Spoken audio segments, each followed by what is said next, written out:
Núcleo Espírita Aldeia de Luz, Semana Espírita 2016. Tema: Drogas, Religião e Espiritualidade, Recursos Eficazes. Expositor: Francisco Gabilan. Olá, irmãs, irmãos, companheiros e amigos, boa noite. Um prazer que eu retorno aqui numa semana ótima dessa. Aliás, essa casa é uma casa luminosa. E faz 12 anos, viu, hoje? 12 anos, né? Hoje. Que coisa boa, hein? Quase a minha idade, você viu, né? Pois é. Falta 0 aí, só isso. Muito bem, parabéns à casa, parabéns a todos os frequentadores, porque o clima que é estabelecido por vocês é sem confete isso, sem nenhum confete. Basta a gente cerrar os olhos e já ver uma verdadeira luminosidade aqui interior, e isso é um clima fluídico favorável, sustentador e deixa a gente muito à vontade. Muito bem. Antes de a gente tratar do assunto, mas dentro da temática, eu queria dar uma informação pessoal a vocês. Alguém da casa, ou frequentador da casa, me perguntou: você ainda não é diretor da Associação Jurídico Espírita do Estado de São Paulo? Eu disse: sou fundador e fui presidente do conselho e atualmente sou diretor. A gente faz um turnover lá. Sou diretor administrativo e fundador da AGE Brasil, Associação Jurídica Espírita do Brasil. Nela não tenho cargo nenhum.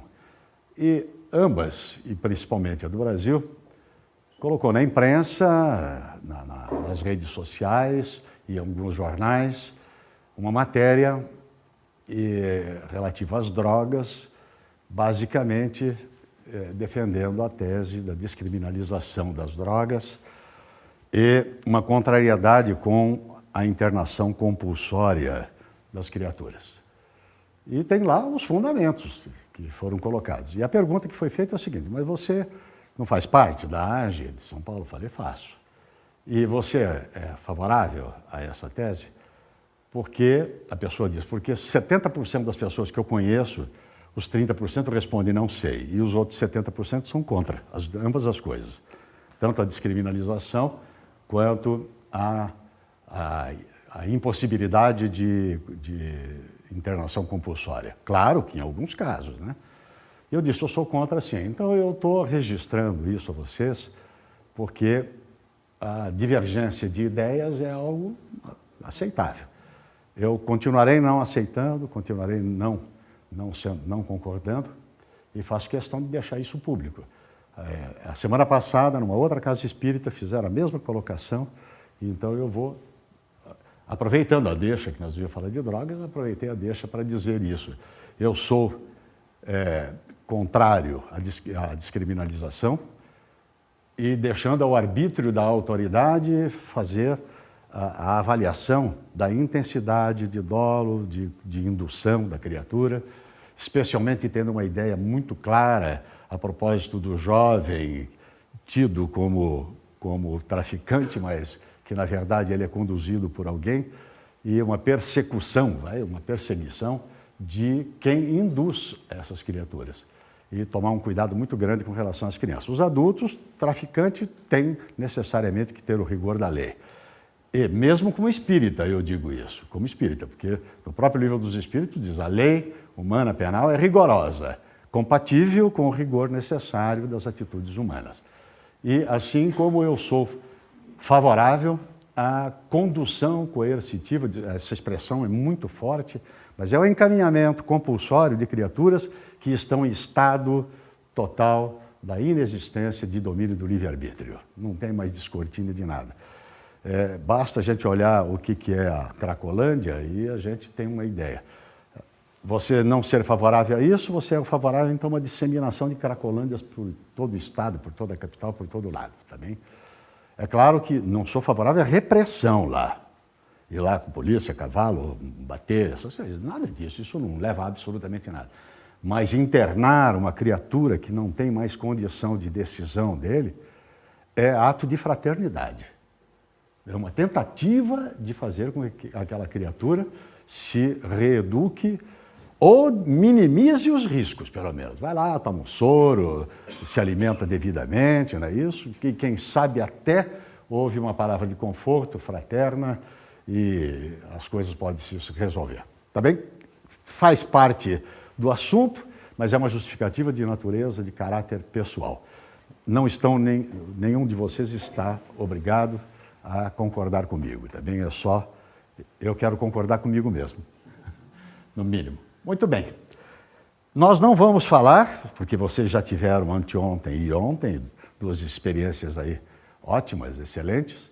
Nós não vamos falar tipo de droga, consequências delas, porque isso já foi suficientemente explorado.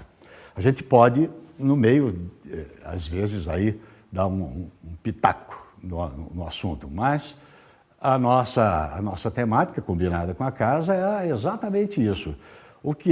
Qual é a influência que pode ter a religião nesse assunto tão grave? Um artigo que a gente deixou, não deu para todo mundo, né? Deu aí, tem uns 10 ou 12 exemplares, que a gente considera isso aí um cataclisma de ordem social e moral para as criaturas. E é mesmo, a droga está um caso sério pelo mundo todo, ainda é, mas não vai deixar de ser a segunda economia do mundo. Vai deixar de ser porque vai ser mais do que das armas. O da guerra ainda é por causa do preço, do custo e da intervenção do Estado que estimula isso, ela ainda é a primeira economia do mundo, a guerra, a arma de uma maneira geral. Mas a droga acabará sendo mais, sem dúvida nenhuma, porque está disseminada de uma maneira incrível mesmo, tá bem? Muito bem. A propósito do primeiro assunto que eu disse, que eu falei, que é a associação de que nós participamos, a Associação Jurídico Espírita. Então, nela, são criaturas que militam, operadores do direito, de uma maneira geral. Seja juiz, seja promotor, a maioria é promotor de justiça, depois advogados e os operadores de direito em geral. Então, eu necessariamente trouxe para a abertura da nossa temática, mas uma correlação com o espírita, que eu acabei ficando aborrecido de ter que contestar lá em termos pessoais. Ou seja, uma religião, está lá tudo, mas eu vou falar a minha maneira agora. Uma religião que não se preocupa ou ela não consegue a melhoria. Preocupar, eu acho que até todas elas, de alguma maneira, têm uma certa preocupação em melhorar. Agora está muito em voga melhorar o estado econômico das pessoas, né? Agora estão vendendo, na verdade, a ideia de riqueza imediata, né? De riqueza material imediata. Mas não tem nada a ver com isso, é um problema deles, né? De alguns, nem todos. Então, uma religião que não tem por objetivo a melhoria da criatura humana, do seu profitente, ela, na verdade, não alcança. Nós estamos lá, deixa eu ver, o que é o Binite? É aqui o Birinitezinho, né? Achei. É que eu estou com o da casa, o meu é um pouquinho mais fácil de mexer, esse é mais sofisticado. É mais caro, claro, né? Esse aqui. O meu é dia 25 de março, né? Então ela não alcança o objetivo. E toda a região está lá dito, né? Isso aí está no Evangelho segundo o Espiritismo, lá no capítulo que está designado, o 8º, lá naquele item, e toda aquela religião em que o homem se apoia e visando fazer o mal, eu pergunto a vocês, é possível isso? É possível. Criatura detentora de livre-arbítrio. Ele pode ser induzido, conduzido, convencido por criaturas consideradas religiosas a práticas ilícitas, não é? Eu vou abrir um parênteses. Recebi hoje uma consulta de natureza pessoal, não como advogado, como espírita, de uma cidade do interior, não vou falar onde é, não é longe não, em que há uma casa espírita montada por uma pessoa que já foi expulsa de 5 casas espíritas. E ele montou uma casa espírita não regulamentada, não regulada, ele tem 4 esposas. Mas não é pelo fato de ter 4 esposas só, é que ele tomou essas esposas de outras pessoas. É incrível, sob ameaça de morte e tudo. E ele vai, dá passe, faz palestra e tudo. Eu não sei como é que ele consegue convencer essas criaturas a viverem lá com ele dessa maneira. Não é um sujeito rico, não é um sujeito jovem. Quem me contou disse, ele não é bonito. Eu falei, bom, então tá aí a coisa, né? É isso aí, né? Foi palavras da pessoa que me contou. Então, vejam que é possível, sim, alguém se dizer religioso até ele participar de alguma entidade religiosa, alguma seita, inclusive, e induzir a criatura para o mal. Então, aí se diz, ou essa religião ela é falsa, ou ela está falseada em seu princípio. Por isso, falamos em associação espírita, de qualquer maneira, e toda casa espírita, na verdade, é uma associação. É isso, tá bem? Sob o ponto de vista, eu acho que eu passei um a mais, né? Foi. Agora, eu vou dominar já. Ele tem um gapzinho aí, vamos ver. Isso. Não? Passou, né? Aqui. Muito bem. Aí a nossa pergunta básica para a gente iniciar agora dentro do nosso tema efetivamente.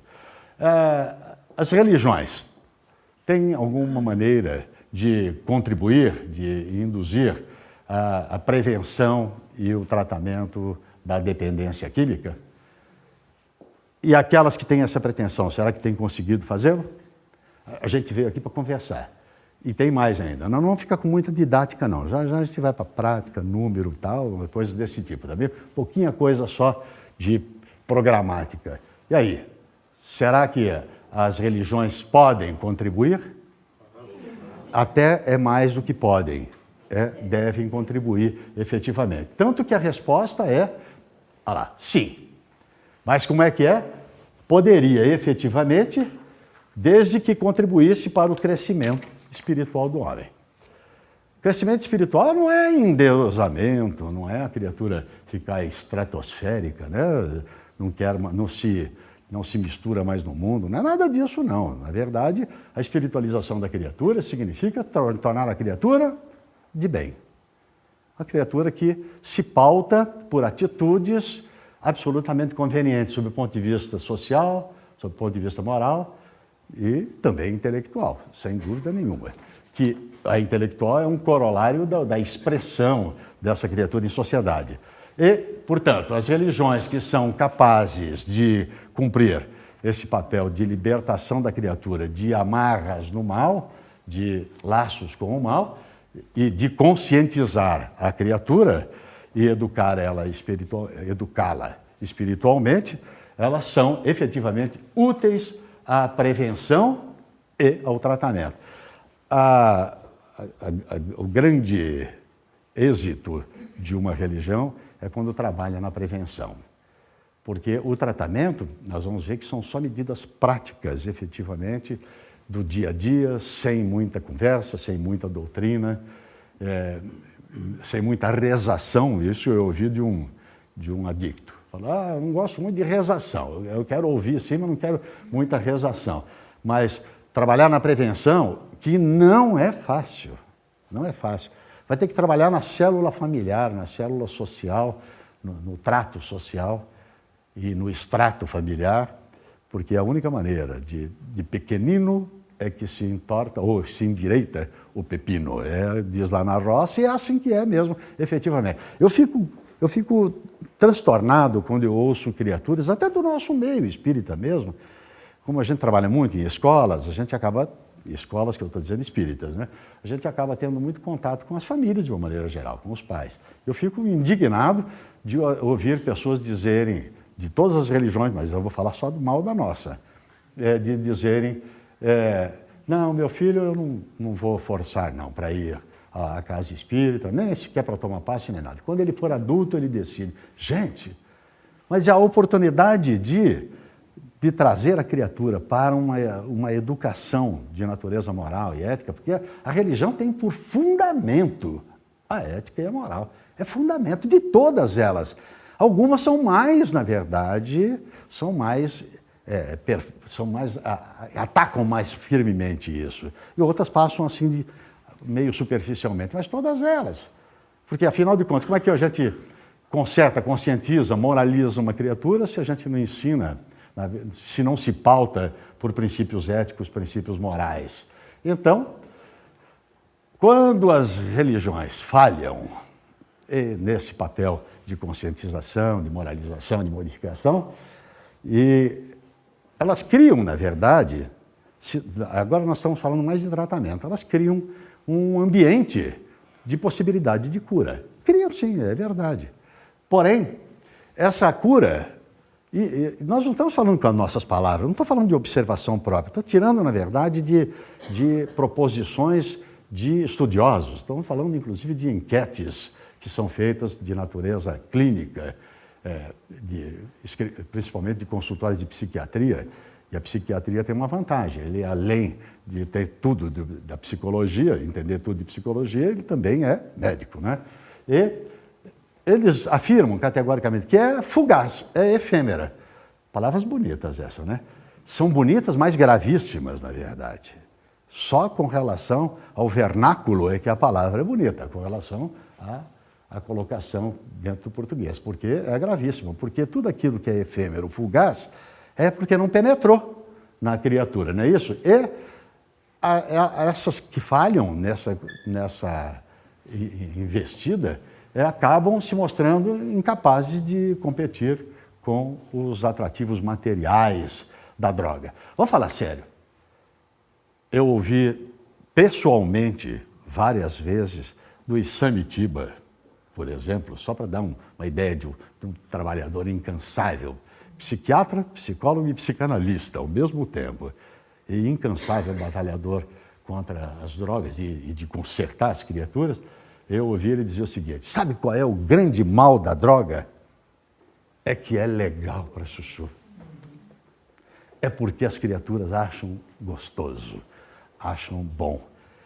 Na primeira experiência ou na primeira necessidade, no primeiro declínio, na primeira frustração, e a criatura se lança e ela acha que ganha ao sabor. Vocês ouviram isso, deve ter ouvido isso nas duas palestras anteriores, nos dois encontros anteriores. Esse que é o grande mal. Então, isso é o aspecto material da droga, que é o dia a dia, do que a criatura está envolvida. Então, quando a religião falha nesse aspecto de conscientizar, de trazer a criatura para a luz da razão, da racionalidade, o que acontece é que ela não consegue competir com o resultado que a criatura obtém usando droga. E por essa razão é que a gente fala em falhar, né? Mas uma porção de religiões, lastimavelmente, são excessivamente dogmáticas. Eu estou na sua frente aqui, né? Eu ainda não aprendi a ser transparente, viu? Na próxima encarnação vou ver se aprendo aí, na verdade, né? Transparente só na fala também. Ok. Então, as religiões excessivamente dogmáticas, o que é a religião dogmática? É aquela religião que está preocupada com a aparência de decorar textos, capítulos, versículos, ou posturas físicas, né? Ou ajoelha, ou promete troca, essas coisas, na verdade, castigo, né? Pecado relativo a castigo. Esse dogmatismo, essas religiões que são dogmáticas, e ainda são muitas no mundo, são muitas. Está mudando, mas ainda são muitas, né? Nós apuramos aí que elas cometem dois equívocos. Primeiramente, instala o medo na criatura. A história do pecado induz a criatura a ir para o inferno. É isso. Se o medo fosse imediatista, dizia o seguinte: você vai ficar doente. Como a gente diz para quem é fumante, olha, você pode ter um problema de enfisema pulmonar, se a criatura exagera. Assim como o dependente químico alcoólico, a gente diz, você pode ter uma cirrose hepática. Você incute na criatura uma responsabilidade que tem um mistozinho de medo. Aliás, o pecado foi inventado pelas religiões no momento certo, hein? No momento certo. Era um liberou geral. É verdade. Então criou-se a figura do pecado exatamente para poder haver uma coibição. Só que nós exageramos. Por que eu digo nós? Tem alguém aqui que nasceu ontem? que não viveu nunca, tá? Foi criado, passe de mágica do Criador, nasceu ontem, já está pronto, nada. Então nós estivemos, né, nesse palco da vida aí lá para trás e nós exageramos. Aí passamos a usar a instituição do pecado para oferir uma vantagem. Olha aí a religião utilizando já do medo para obter uma vantagem. E é uma ilicitude isso, porque é uma espécie de estelionato moral. Não interessa que religião que é, não estou preocupado se é essa ou aquela, porque a nossa preocupação não é julgar esta ou aquela religião, é julgar o conceito, que é um estelionato, um verdadeiro estelionato moral. E essa induz a criatura a tentar obter vantagens. Se o meu prócer religioso, ele me induz, mediante uma prática de obter uma vantagem, então eu posso também obter vantagem na minha vida. Então, tá, olha aí, eu estou sendo induzido, eu estou convidado à prática do mal. E, olha lá, quando não é sob o ponto de vista físico, é sob o ponto de vista futuro da criatura. Olha lá, vai lá para os castigos divinos. O conceito de criador ainda, lastimavelmente, para um mundo de criaturas, ainda é um castigador, é um pai implacável, né? Por quê? Porque isso lá no Velho Testamento ainda tinha essa figura do criador implacável. Era uma simples invencionice no passado? Não, não era uma simples invencionice. Era uma inspiração para tentar coibir num estágio em que a gente estava, que a gente não tinha noção de absolutamente nada. E, principalmente, olha, condenações eternas. A criatura vai amargar o fogo do inferno para todo o sempre. Nossa, é um horror isso. Então, de raiva, eu não vou cumprir nada. Não é verdade? Eu vou queimar mesmo. Isso, ele falou certinho. Então, se eu não tenho alternativa, dei um escorregão na vida. Nós estamos falando de droga, tá bem? Não estamos falando de roubo, nada disso. Nós estamos falando de dependência. Eu dei um escorregão na vida, experimentei, gostei e me envolvi e, de repente, alguém vai me mandar, na verdade, para o resto da vida me queimar no fogo. Então, aí eu vou queimar o fogo agora. É isso. Não é no fogo, é o fogo agora. É isso. É claro, a pessoa entra num ciclo de desespero e ela acaba se envolvendo mais ainda com o uso da droga, porque para ela é irremissível. Essa frase é lapidar, porque ela pertence ao Dr. Raul de Melo Franco, que é um promotor de justiça, que escreveu um artigo extraordinário. Eu tenho ele aqui comigo. Ele não foi divulgado para revista nenhuma, se alguém tiver interesse em ler, eu só tenho um exemplar aqui, ou posso mandar depois por e-mail para quem me pedir, tá bem? Ele que escreveu isso daí. Credos que se baseiam em dogmatismo, muitas vezes irracionais. Gente, o dogmatismo não é muitas vezes, é sempre irracional. Ele não atende à razão. Podem dissuadir por um pouco de tempo. Põe um medozinho, e a coisa fica um pouco vacilante, mas logo a seguir, o quê? Mas não consegue a verdadeira cura da criatura. Por quê? Porque não mexe na causa, mexe exclusivamente na consequência. Eu faço um paralelo aqui com vocês com o assunto da obsessão. Não tem conexão, é só o exemplo, a metáfora para vocês verem, com a obsessão. O que adianta, na verdade, a gente dizer para um obsessor? Vá de reto, Satanás, salamanga mangalô 3 vezes, né? Essas coisas, manda ele embora. O obsessor se assusta e vai. E volta. Claro. Sabe por quê? Porque ele tem uma identidade, uma simbiose, na verdade, de identidade com o seu obsidiado. Até porque não tem obsidiado vítima. Tem? Não tem. Não tem. Tem algo que ele atrai a outra criatura, faz uma atração sintônica. A gente fala na matéria da obsessão. Então, é a mesma coisa aqui, da mesma maneira. Essa é a analogia que eu faço com isso daí. Então, que adianta assustar agora e, de repente, imediatamente assusta e pode dar um hiatozinho temporal de abstinência e, de repente, volta. Por quê? Porque não cuida da causa. No caso da obsessão, como é que a gente resolve o assunto da obsessão? Procura a causa dessa obsessão. Aonde? Não dá para procurar no obsessor, porque ele mente, ele engana, ele enrola, ele mistifica, é muito inteligente, na maioria das vezes, é claro, é um sujeito ardiloso, né? Então não adianta muito. O doutrinador sabe fazer isso, alcançar lá. E trabalha então as deficiências do obsidiado.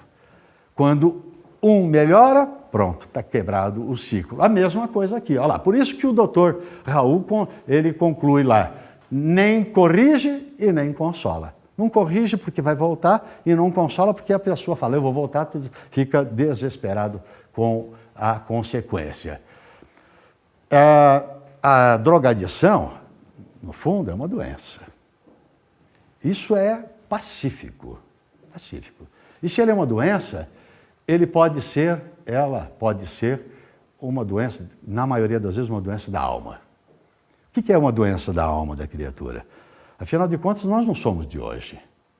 Uma grande maioria dos nossos problemas são gerados na própria encarnação. E um outro percentual são gerados em encarnações anteriores, pela relação de causa e efeito.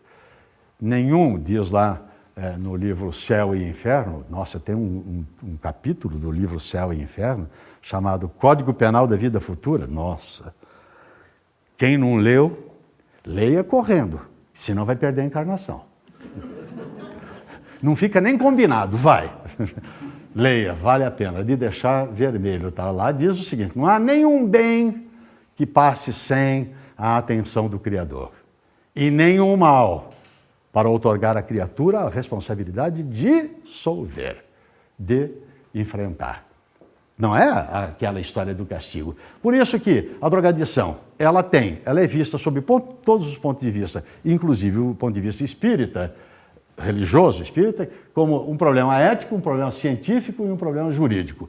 Ético, porque a criatura, ela vive, na verdade, uma degradação de natureza moral, quando ela vai chegando nos limites de exagero, de drogadição efetiva, que aí já é uma manifestação efetiva da dependência dele, e ainda, além disso, ainda provoca um distúrbio moral no ciclo em que ele vive.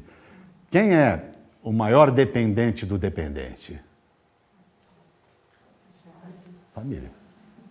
E dentro da família, quem é... Eu tenho que botar o artigo, aí fica facinho, né? Quem é a maior dependente? A mãe. A mãe. Vocês conhecem o Amor Exigente? Conhece? O Amor Exigente é uma organização internacional, criada por um frei que ainda vive, ele está com 100 anos de idade.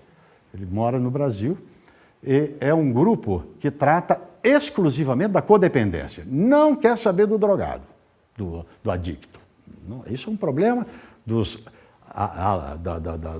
organismos que cuidam da antidroga e tudo, ou dos médicos. Eles cuidam apenas e tão somente de tentar livrar as criaturas humanas, os parentes, da codependência, que é tão grave quanto a drogadição. A pessoa fica drogadicta por dependência. Dependência, na verdade, ela fica dependente de tal sorte emocional que perde a vida totalmente. Perde em todos os sentidos, sociais, econômicos, totalmente, não faz mais nada na vida. Então, tem uma... Também, todas... É droga também. Não, toda droga de dependência química. Tem drogas lícitas e ilícitas, a do álcool é lícita, a do cigarro, do tabagismo também é, e existem organismos, e no caso da droga química pesada, de dependência pesada, cocaína, maconha, ópio, essas coisas todas, que a gente vai dar um exemplozinho depois, só para falar da depressão que ela provoca, ela tem lá esse organismo, não é oficial, não tem religião, mas eu queria fazer uma colocaçãozinha, puxando um pouquinho a brasa para a nossa sardinha, por um orgulho sadio, por uma espécie de vaidade sadia, não aquela ruinosa. O grande número de pessoas que participa desse grupo, ele é espírita.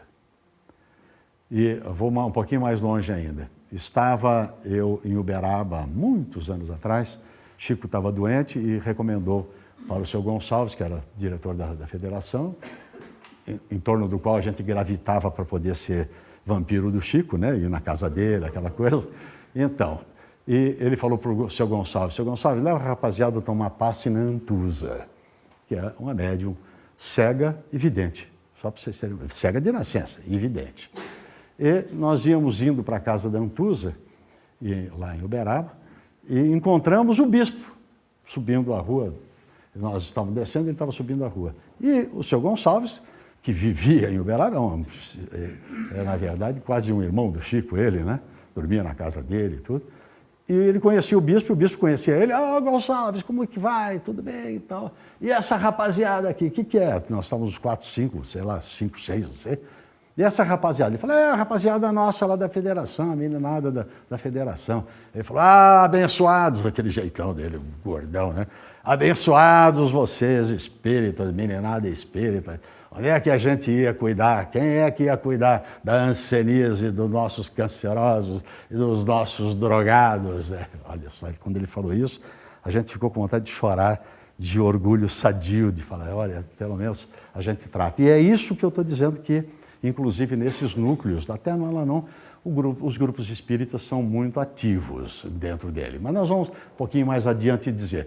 Científico por quê? Porque a gente não pode perder o foco de que isso requer também um tratamento clínico da criatura.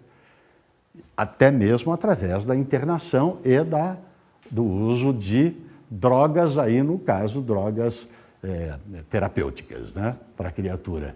E jurídico, exatamente por aquela questão de que saber de quem é que tem a liberdade, quem é que você pode efetivamente internar, quem é que você pode dar assistência social através de medidas jurídicas, que a Defensoria Pública, por exemplo, entra com muito pedido desse de auxílio a essas criaturas, não só de internação, mas de albergamento, tudo, tá bem? Então, veja que tem essa tríplice faceta que é absolutamente necessária. Nós estamos falando, então, das religiões dogmáticas, mas existem exceções, sem dúvida nenhuma. Há muitas experiências de êxito em determinadas religiões aí. Até seria o caso até de a gente perguntar, que vai muito longe isso, né? De a gente perguntar quem sabe o que é que está acontecendo em determinada religião, quem sabe o que determinada religião está fazendo e tal. E existem algumas religiões com ações práticas, vão lá e assiste o próprio adicto, o próprio dependente, diretamente, com toda a eficácia, e também a conscientização trabalha a cabeça dessa criatura, convencendo-o de que ele pode, ele deve e pode mudar de vida, e eles fazem uma reintegração, tem uma palavra errada ali, né? Reintegradora, está escrito reintegradora, falta um N ali. Reintegradora social faz um trabalho muito grande dele. E, obviamente, que partindo sempre da valorização humana, que a criatura se conscientize de que ele é uma criatura importante para ele e para a sociedade e, portanto, ele não precisa se suicidar através da dependência química. Hoje, dentro dessas exceções, existem alguns ramos dos evangélicos que estão trabalhando muito nesse aspecto. Mantém clínicas também, até a Igreja Católica. Tem muito. E quem conhece alguma religião dessas tão convencionais que tem um atendimento eficaz com relação aos dependentes químicos? Fazenda Esperança. Hein? Fazenda Esperança. Bom, a Fazenda Esperança é um reduto, mas é dirigido por quem lá? Pela Canção Nova. A Canção Nova, que é um segmento, na verdade, paralelo da Igreja Católica, não é isso? É da Igreja Católica. Eu digo paralelo, sabe por quê? Porque tem o Canção Nova e tem a TV Aparecida. Não, a TV Aparecida não, estou falando daquele padre que tem aquela igreja imensa lá, puxa vida, Marcelo Rossi, que é da Carismática, eu estava querendo lembrar o nome, que são, teve muita, na verdade, repressão lá dentro interna, hoje isso já acabou. Então, esse pessoal, veja só, é uma ramificação, porque vamos falar sério, a instituição real e efetiva nuclear da Igreja Católica é a menos condicionada. Eu tenho estatísticas aqui feitas, não vamos ler tudo isso aqui, porque é um compêndio isso de estatística. O pessoal da Católica está em último lugar lá das entidades que dão assistência. Ele está falando do núcleo, na verdade, não está falando de um determinado segmento, mas do núcleo total. Então, essas exceções, felizmente, existem. E vão passar a existir mais ainda quando começarem a atingir os profitentes dela. Quando começarem as criaturas serem vítimas através dos filhos, de parentes e tal, serem vítimas da drogadição. E aí, necessariamente, é compelido, a criatura é compelida a fazer um trabalho dentro do seio da sua própria religião. A pessoa que comete um delito, tipo um assalto, assim, usando droga, tem um tratamento diferenciado juridicamente, não? Não, tem. Depende do juiz avaliar isso, mas tem. Por exemplo, um dependente de álcool, que é o mais comum de todos, ele tem uma certa, mais ou menos, uma relevância com relação a um não descortínio do ato que ele está praticando. Ele acaba sendo penalizado, mas ele tem lá uma benesse. Eu não sou advogado criminal, mas depois de 49 anos de advocacia, um pouquinho a gente tem que entender necessariamente. Mas ele tem, sim. Agora, depende da vida pregressa dele. Então, o sujeito não pode ter sido preso por tráfico de droga, porque tinha 200 quilos de cocaína e depois vai querer se beneficiar num crime qualquer que ele tenha cometido, dizendo que ele estava sob efeito de droga, que poderia até ser verdade, mas a índole dele já não é recomendável nesse sentido. Não é isso? Religiosidade está mais ligado à espiritualização da criatura do que a religião propriamente dita. A religião, ela é um segmento estanque para a criatura, e a religiosidade é um sentimento da criatura que ele pode obter até sozinho, sem estar ligado a nenhuma religião. Normalmente está, mas poderia ser sem estar ligado à religião, por causa da palavra em si. A religiosidade, ela induz a um comprometimento maior com relação à criatura que é o usuário, que é dependente, que é drogadicto. Então, primeiramente, preventivo. Aí é pela formação moral que as religiões têm por dever de instituir, de ser preventivamente com relação a todas as criaturas. Tornar todas as criaturas de bem, do bem. E, portanto, essa ação preventiva, ela ainda deveria ser a mais eficaz de todas elas. Não é pelo envolvimento da sociedade, é isso, pelas facilidades. E nós vamos ver depois, duas estatísticas só, vocês vão ver que na época e na idade em que se poderia trabalhar isso, é onde há a incidência maior, a maior incidência de pesquisa que foi feita em universidades, vocês vão ver. E a ação da religiosidade no tratamento terapêutico. Por quê? Porque ela consegue trabalhar a criatura nos seus momentos de maior depressão, em que ela está vulnerável à utilização da droga. Ela tem condição de analisar, de falar com a criatura, ela tem, inclusive, contato com a criatura através dos parentes, nesse sentido. E ela consegue lançar para a criatura, a religiosidade consegue lançar para a criatura uma certa esperança de melhoria, de modificação. Muitas das vezes é fugaz também, é imediata, é passageira, mas ela consegue passar uma noção de esperança, de melhoria, de existência na vida. Nós espíritas temos dois tipos de melhoria, a imediata, né, e a futura também ainda, além disso aí. E nós temos dentro do conceito de religiosidade, as famílias estão mais empenhadas, porque elas estão mais comprometidas com a sua própria religião. E, portanto, comprometida com a sua religião, estão comprometidas, na verdade, com esse ambiente moral, ético, e, portanto, podem passar para o seu a criatura sua que está lá afetada por esse mal. E a sociedade é solidária. Quem trabalha aqui junto a organismo de de tratamento, de prevenção com drogas. Mas auxilia, não auxilia? Mesmo não trabalhando dentro dela, a gente é facilmente induzível a ajudar essas criaturas. Muitos de nós, e isso foi também do meu passado, eu não estou fazendo crítica a ninguém, a gente ajuda para se liberar, para se livrar. Não, eu estou ajudando, mas a gente se libera.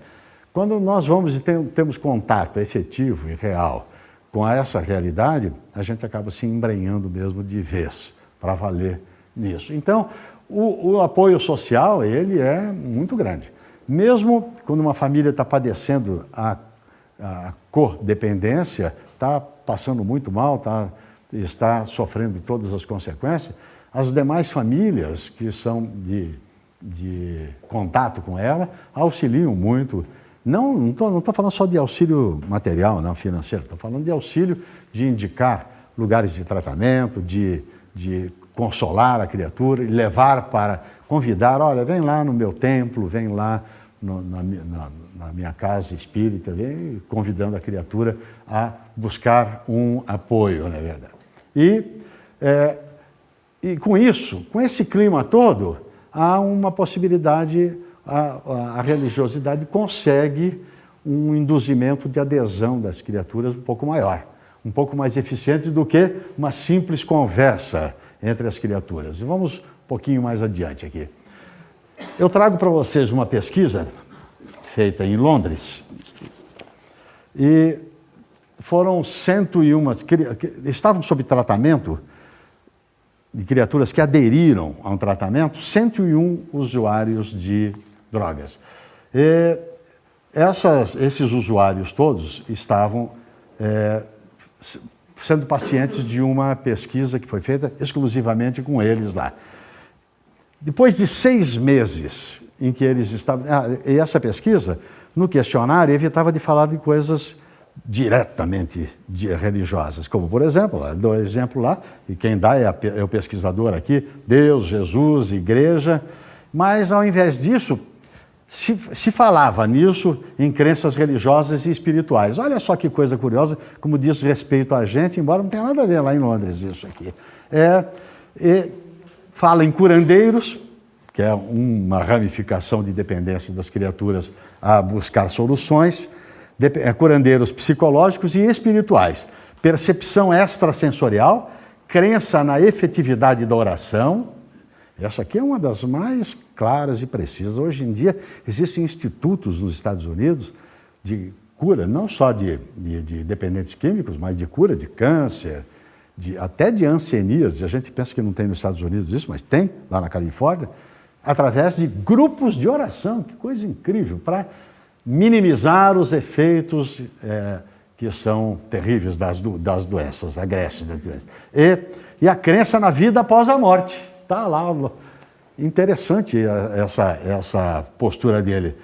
E chegaram à seguinte conclusão: as crenças espirituais obtiveram uma importância tão significativa entre os usuários de droga que 90% deles disseram: eu fui atraído para o tratamento, 90% deles. Eu vim para o tratamento, eu concordei em vir, fui convencido a vir por essa postura religiosa que não precisava me impor absolutamente nada, mas que me esclarecia a respeito de como é que é possível se curar curando-se espiritualmente, como é que é possível a criatura ser dependente espiritual.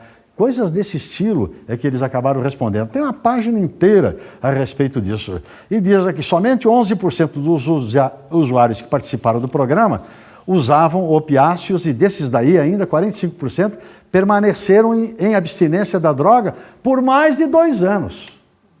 Depois a pesquisa não continuou com eles para saber se retornaram ou não retornaram. Ele disse, uma pesquisa não dá para ficar a vida inteira ligada àquelas pessoas. Então, vejam como há uma preocupação dos estudiosos. Essa pesquisa não foi feita por leigos, não. Foi feita por um grupo de médicos, terapeutas, de psicanalistas, de psiquiatras e também criaturas com uma índole irrepreensível, que a gente poderia dizer um religioso, mas não era um religioso, a criatura. Ele tinha todas as características morais de um bom religioso. Né? E tem um estudo na USP, no mesmo artigo aqui, nós temos entre alunos, agora dá mais interesse porque é aqui pertinho da gente, né? Nós temos, inclusive, muitos de nós têm parentes, têm filhos, têm sobrinhos, netos que estão na USP. 21 cursos de graduação lá na USP, portanto, bem diversificada a coisa, estava relacionado com a utilização e o consumo de droga. Identificado realmente, não bastava ele dizer, não, eu já usei crack, não bastava isso. Tinha todo um estudo para saber se aquela criatura estava dependente através de parentes, através de professores, através de amigos, tal, para chegar à conclusão de que ele era não um simples usuário eventual, mas era um dependente. E eu cito ali, olha lá, maconha, alucinógenos em geral, cocaína, crack, anfetaminas, anticolinérgicos, inalantes, tranquilizantes, opiáceos, sedativos e anabolizantes. A gente pensa só que é cocaína, maconha e depois o estudo continua com o álcool também. O álcool era total, era de 100%, todas essas criaturas, eles conjugavam, inclusive, o consumo exagerado de álcool. Mas a gente tratou eles trataram na primeira parte só dos mais graves de todos eles. Esse anticolinérgico? Eu também não sei. O que é? O que é? Tem alguém que é da área que pode nos dizer? A gente pode fazer o seguinte. Colines, em latim, quer dizer, na verdade, depressivo, né? Então, aí poderia ser, na verdade, remédios que seriam antidepressivos e que causam dependência, né? Que causam dependência. Aliás, você lembrou bem, aqueles energéticos são anticolinérgicos, agora que me lembrei, que inclusive tem uma observação lá numa latinha daquela lá.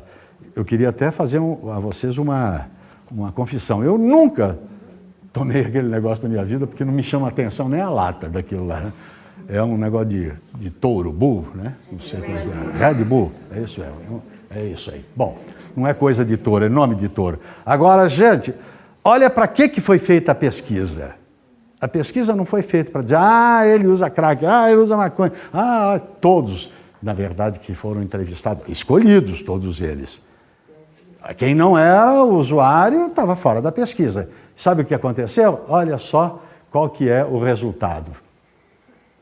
Nenhum tinha nenhuma prática religiosa e nem tinha religião e nem estava afeito a nenhuma prática religiosa. Mas nem de longe. E aqui, inclusive, eu não coloquei isso, porque julgar a pesquisa precisava fazer isso. Ao contrário, as criaturas odiavam. Não vem falar em religião comigo. Isso é coisa de babaca. Aqui, ó, anticolinérgico, está na internet. Está aí? O que é? Não consigo ler. Você não consegue ler? Posso ler? Pode, deve. Anticolinérgicos disse das substâncias antagonistas da ação de fibras nervosas parasimpáticas, ou seja, o que nós falamos exatamente, tá bem? Definido, por isso que é bom. Provoca, na verdade, um relaxamento contra a depressão orgânica da criatura. Tá bom, então tá aí. Aliás, quando eu copiei isso, eu copiei da pesquisa isso, né? Eu deveria ter, por dever, de ter encontrado, mas a Suelene não, na verdade, está atenta, né? Está atenta. Agora, estava direcionada, todo esse artigo aqui, ele está direcionado, ele é escrito, na verdade, por cientistas, todos eles. Estava direcionado para saber qual era a influência da religiosidade nas criaturas que estavam dependentes. Eles não trabalharam com o universo de criaturas e disseram, no universo tem 11% de dependentes. Não interessa. Pegavam 100% dos dependentes reais e efetivos, pegos inclusive nas clínicas de tratamento deles, e dentro deles é que fizeram o estudo de religiosidade. No outro, eles foram atraídos para serem convencidos a se tratarem. Nesses daqui, a pesquisa era saber se eles tinham alguma religiosidade. E a pergunta era, e a sua família é religiosa? Alguns respondiam, sim, minha mãe é, e não passa, na verdade, dependente do ópio mental. Porque tem aquele conceito de que a religião é o ópio do povo. Não tem isso aí? É um pouquinho coisa de artista da Globo isso daí, viu? Principalmente no momento que a gente está vivendo. Agora tem uns carinhas aí que é um liberou geral na vida, é uma coisa incrível. Eu não entendo como é que alguém mexe com a cultura, com a arte, que é uma coisa tão... A criatura traz de outras encarnações um aperfeiçoamento, um comprometimento, e chega aqui e se põe a perder. Não estou falando de política, viu, gente? Não estou falando da política, que também eles acabaram estragando absolutamente tudo. Muito bem, mas vamos mais adiante então com esse exemplo. E o Espiritismo? Agora, nós falamos de todas as religiões, a gente tem que falar da gente agora, né? Nós temos que cuidar um pouquinho da gente aqui. O movimento espírita, o movimento é mais amplo do que... O movimento é localizado, tá certo? O Espiritismo é a doutrina. Ela em si é só ética, é só moral, é só condução ao bem e tudo. Agora, o movimento espírita é para a gente ver se a gente vai, se a gente conduz dentro da ética, da moral e tudo. E ela tem contribuído para o resultado de tratamentos, preventivo ou de tratamento. Vamos ver se a gente consegue efetivamente. Olha só pelos caracteres da doutrina espírita, a gente já percebe que é um núcleo de responsabilidade da gente, né? Quando alguém que sabe o que é espiritismo me pergunta, o que você é? Você diz, eu sou espírita, para a criatura, a pessoa já te olha, se é que ela sabe o que é espiritismo, não faz confusão com seitas mediunistas nem nada, ele já tem um olhar diferente, porque sabe que você tem, dentro da doutrina, caracteres que são marcantes e obrigatórios para a criatura seguir. Eu tenho um irmão que, apesar de espírita, nós somos filhos de ventre espírita de uma mãe, eu tenho um irmão que diz o seguinte, me dá uma raiva de ser espírita, ele fala. Eu falo, por quê? Ele fala, não é tanta responsabilidade, meu. Então, é de brincadeira que ele diz isso, mas não é mentira isso, é verdade. Nós temos um grau de responsabilidade por esses caracteres, porque ela é filosofia, ela é ciência e ela é, no nosso caso que nós estamos tratando, ela é fundamentalmente religião. Mas ela é religião não organizada, não é isso? Ela não é aquela dogmática. Ela é religião no sentido ético, no sentido de prevalência da moral, de tornar aquele princípio lá que está lá no Evangelho segundo o Espiritismo que eu li antes, que tem o objetivo de melhorar a criatura. Aliás, lá na pergunta, acho que 963, se não me falha a memória, lá do Livro dos Espíritos, tem uma pergunta do Kardec. O Espiritismo vai salvar a humanidade? Qual é a resposta? Isso mesmo que você fez. Não. Não há pretensão disso. O Espiritismo se interessa pela criatura individual. Porque a criatura individual é a criatura mais importante de toda a criação. Todas as criaturas. E ela trata a criatura individual porque ela vira, na verdade, um campo de força magnético que envolve as criaturas que estão em torno dela. Até por medo ou até por respeito. Até. Quando não, na maioria das vezes por compreensão. Quantas vezes alguém chegou e falou, poxa vida, você mudou tanto sendo espírita. Não é?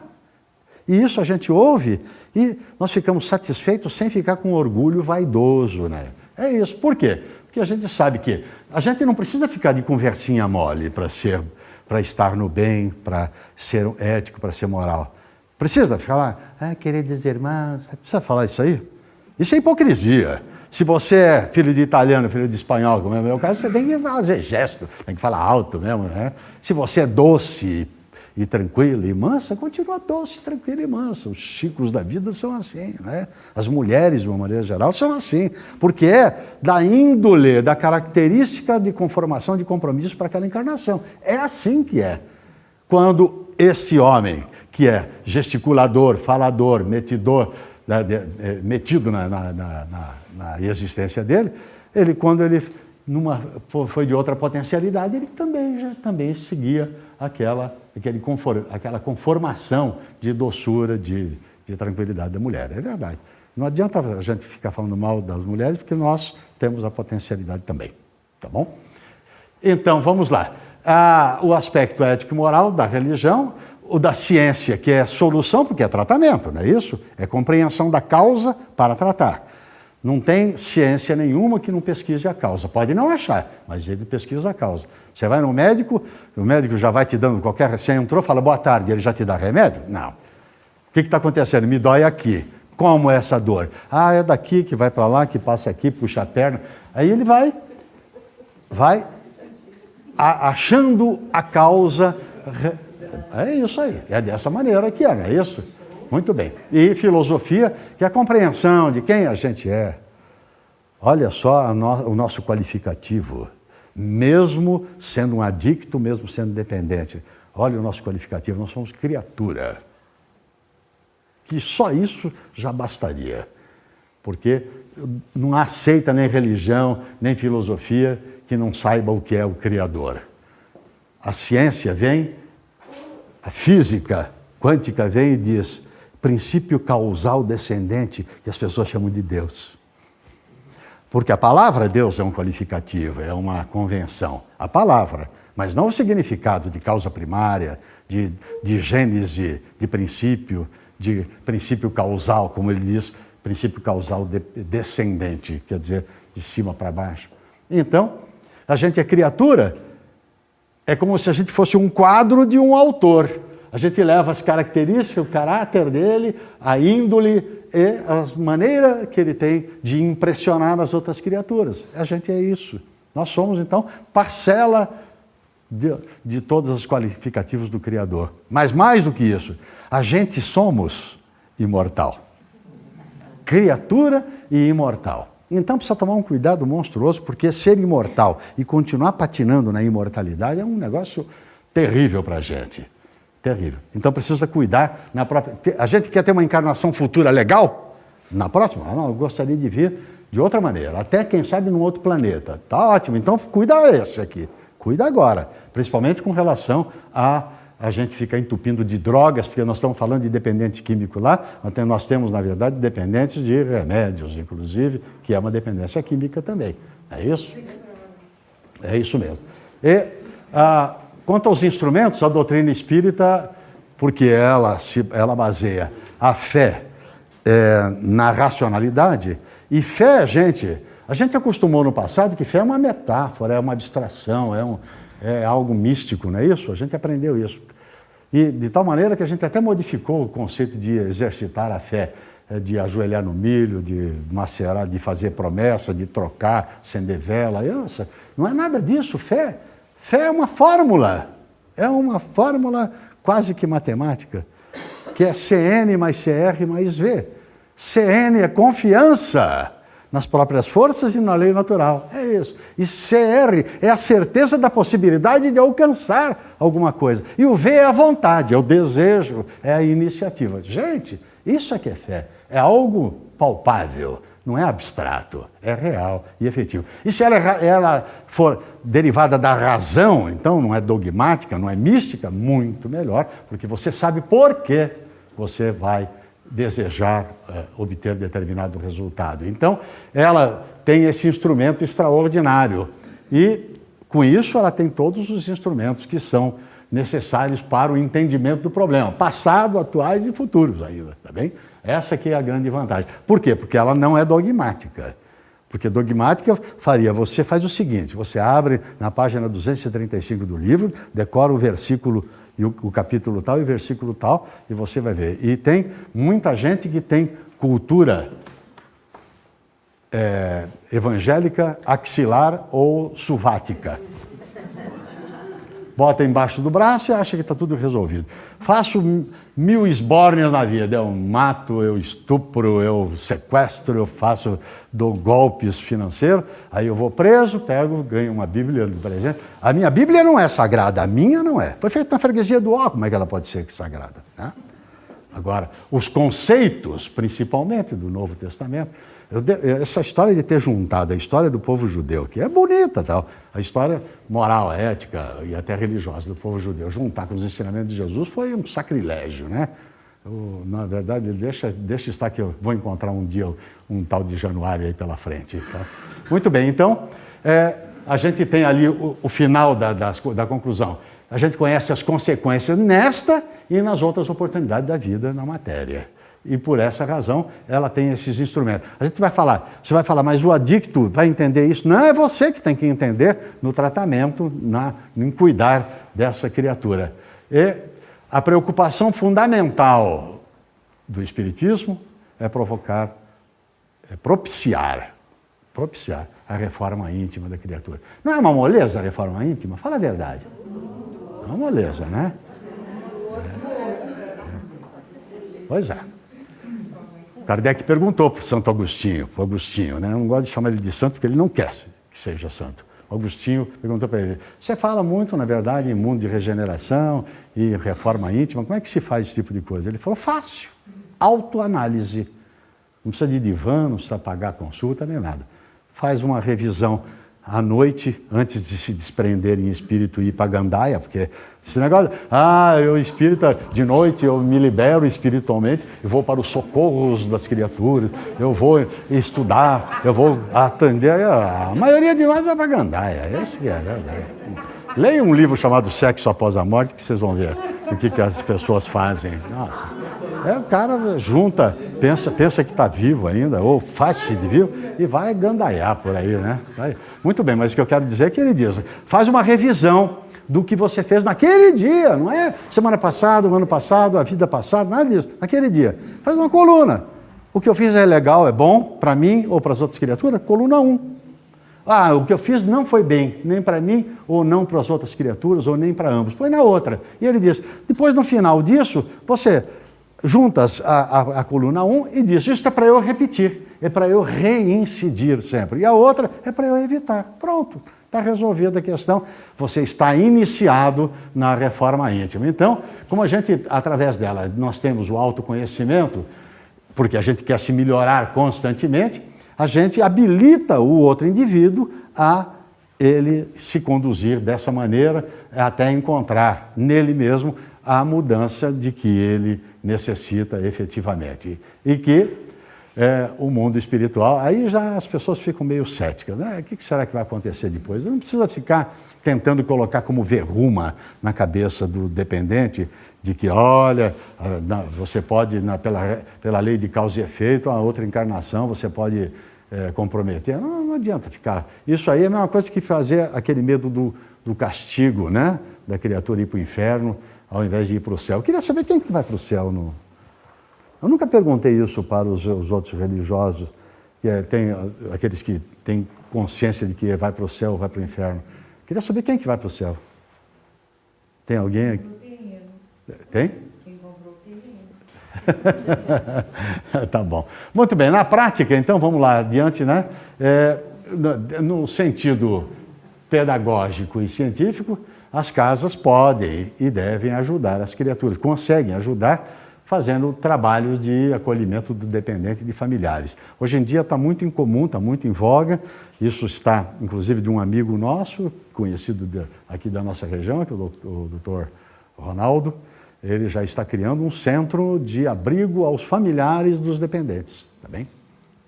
Já ganhou uma fazendinha lá, já está começando a construção. Acho isso ótimo, excelente, porque a família, como a gente disse, é uma vítima incrível disso. E quem sabe até, além de alocar a família, quem sabe até estimula os dependentes a dizer, nossa, minha família agora está longe, está precisando de mim.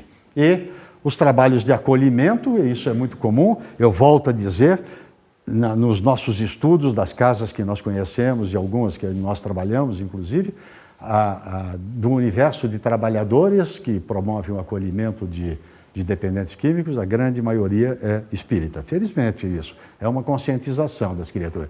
Não é para se orgulhar não, viu? É botar a mão na massa como Jesus nos recomendou. E também promove atividades auxiliares médicas a partir da terapêutica espírita. E olha lá, a gente vê o passe e a desobsessão. Vamos passar para essa efetividade aí. Gente, o que é o passe? Tem gente que entra na fila do passe falando, eu fiquei legal, vou entrar 2 vezes. 3, 4. Aquelas casas que tem cartão, que nem a federação, que é aqueles furinhos, não sei, aqui também tem isso, não, né? Não tem isso, né? Tem aqueles furinhos, o sujeito tem que receber a designação de papa-passe, que entra 2, 3 vezes na fila, toma 4, 5 copinhos de água fluidificada, né? Então ele fica, na verdade, um adicto do passe, né? Mas não é isso, né? É uma brincadeira, isso a pessoa pensa no passe como mística, mas não é, é ciência pura. O passe é transfusão energética, é isso. É a energia, diz o Einstein, é igual a matéria vezes a velocidade da luz ao quadrado. É isso aí. Então, se ela é igual, ela é matéria. Altamente essenciada, portanto, como matéria, ela é nuclear, tem todo um sistema de giro das partículas eletrônicas dentro dela, elétricas dentro dela, e cria um campo de força. Olha só. Então, ao eu fornecer um passe, eu estou literalmente contando com criaturas que me auxiliam a, vamos falar uma palavrinha que não existe, limpeza atômica, e eu que molecularmente passo essa chamada energia, que é matéria, para a criatura. De tal sorte que se eu fizer isso que eu estou falando alcoolizado, eu passo fluidos etílicos. Se eu estou dependente de cigarro, tabagista, eu passo, na verdade, fluidos tabágicos para a criatura. E assim por diante. Mas se não é nada disso, a criatura está imbuída de boa vontade, de carinho, de amor, de fraternidade, passa um bem-estar. Chega a trocar moléculas malsãs doentes da criatura do corpo físico. Aí. E quando o problema não é fisiológico, o problema é, que a pessoa diz é sentimental, é espiritual, então os espíritos nos auxiliam a fazer um trabalho molecular no sistema neurocentral da criatura, para que ela se conscientize de que ela pode melhorar, ela pode se modificar ela mesma. É isso aí. Esse é o passe. E a prática, a outra recomendação que o espiritismo tem de uma certa vantagem, um pouquinho mais à frente no tratamento dos dependentes, é a prática mediúnica, que pode ser direta ou pode ser indireta através dos familiares, que podem conduzir. Sabe por quê? Porque o pensamento é energia viva. Se ele é energia, ele é matéria. Se ele é matéria, ele é conduzível através do fluido cósmico universal ou da matéria elementar primitiva. Pode escolher o nome que você quiser. Um nome é um pouco mais antigo e outro nome é mais físico, de física quântica real. Não, de física experimental. Você emite um pensamento e ele vai direcionado exatamente para o objetivo. Quem estiver naquela frequência, naquela sintonia, capta. Como diz a minha netinha, capita, né, vô? Então, capta aquilo e passa a recepcionar. E, no caso, se a influenciação é espiritual, e muito, hein, gente? Muito. Criatura dependente químico se associa com espíritos, ou espíritos se associam que são dependentes químicos também, que não pode ele usar da dependência química e ele então utiliza da criatura para fazer por ele, é isso. De tal sorte que até tem uma brincadeira que uma vez o Chico nos disse que é uma brincadeira verdadeira. As pessoas aí na periferia pedem uma cachaça, ela pede uma pinga e fala, vou dar um pouco para o santo. E deu mesmo. Só que não é o santo, é o obsessor dele, na verdade. É isso. Sabe por quê? Porque ele evapora. E há a possibilidade de aspirar aí perispiritualmente. É isso, tá bem? E essa é a maneira de... ele insufla a criatura. Bebe mais, toma mais uma, vai, você é livre, pode fazer o que bem entende da sua vida. E com isso, ele vai exalando, expirando fluidos etílicos e a espiritualidade vai absorvendo. Então, a doutrina espírita pode trabalhar, então, o dependente químico com relação ao consumo, trabalhando, inclusive, o problema espiritual, pessoal ou não. E, obviamente, que nós temos aí uma recomendação dos espíritos, que é verdade que não é fácil, não, mas nós temos que nos habituar a ter a recomendação de Jesus. Esse preceito do amor ao próximo, eu digo lá, todos os deveres dos homens, ele encerra todos os deveres dos homens, um para com os outros. Eu sintetizei, porque isso está lá no Livro dos Espíritos, eu sintetizei nessa frase. Tem uma resposta desse tamanho. Amar não é metáfora, não é mística, não é invencionice nem um sonho. É uma ação. Uma ação da vontade que burila o pensamento, trabalhado na mente, que é uma propriedade do espírito, e que envolve num campo de força a criatura objeto da gente. Está vendo? Física pura. E a gente pensa, estou fissuradão naquela gata. Não está desequilibrado. Não está. Agora, amo aquelas pessoas. Nossa, é diferente, né? Mas não é a palavra, é o sentimento, é a maneira de ser, né? Até porque, eu já falei isso aqui, mas vou falar de novo. O presente do indicativo do verbo amar é eu amo. E a palavra amo é o radical, não é o infinito. Vocês sabiam disso? Nesse verbo, ela é o presente indicativo, que é o radical das demais conjugações. E esse amo vem de uma apócope, que é a junção de uma expressão, que vem lá desde o grego, que é a, me, ó. A, sair, me, de mim, ó, em favor de. Olha só, eu amo. É isso. Muito bem, então, esse preceito é que vai encerrar o verdadeiro tratamento que a gente tem pelas criaturas. Agora tenho só, para a gente encerrar, e a conclusão mesmo, a doutora Zila van der Meer, ela tem um trabalho que está lá em inglês, ali, Religious Intervention and Recovery from Drug Addiction. Botei a tradução lá para vocês verem também, né? E olha só o que ela diz. Falando dos dependentes, ela diz, o que os manteve na abstinência, é um estudo que ela fez de terapia em um monte de criaturas lá. E o que manteve essas criaturas na abstinência do consumo de droga foi, além da fé religiosa, porque ela pesquisou nesse sentido, o suporte, a pressão positiva e o acolhimento no grupo e a oferta de reestruturação da vida com apoio incondicional dos líderes religiosos. E líderes religiosos sérios, imbuídos de que eles são criaturas comprometidas em fazer criaturas do bem, em induzir criaturas do bem. É isso. Está cheio, viu, gente? A gente não pensa que está errado, não. E então, para a gente encerrar, a gente fica com o nosso Emmanuel, né? Lá na Lições de Sabedoria, lá. Ele diz aí uma recomendação para a gente lá, né? Umas medidas auxiliares. Dá um pouquinho de vergonha da gente lá, né? Ó. Mesadas grandes, que são acompanhadas de carinho e de calor humano paterno e materno, geram conflitos muito grandes. Facilidades. A gente chorou, a gente dá. Fez 18 anos, dá carro. É dessa maneira que a gente age com as criaturas, né? Muitas vezes a privação do dinheiro, a existência do trabalho digno, é uma pena que no Brasil essa história, você vê uma criança trabalhando dignamente, não escravo, trabalhando dignamente com 11, 12, 13 anos de idade, é proibido. Aí é multa, até cadeia, né? Coisa desse tipo para a pessoa, uma pena. Lá fora não é assim. E o trabalho digno e o afeto vão construir uma vida feliz. E ele aí dá um pitaco nesse livro sobre a descriminalização das drogas. Se elas, drogas, sempre foram prejudiciais até agora, será com palavras que nós vamos torná-las úteis? Não é conversa, é ação. Efetivamente é induzimento através das atitudes da criatura. Muita paz a todos vocês. Comemos 17 minutos de vocês. É que o tema é envolvente, tá bem? E espero vê-los na próxima encarnação.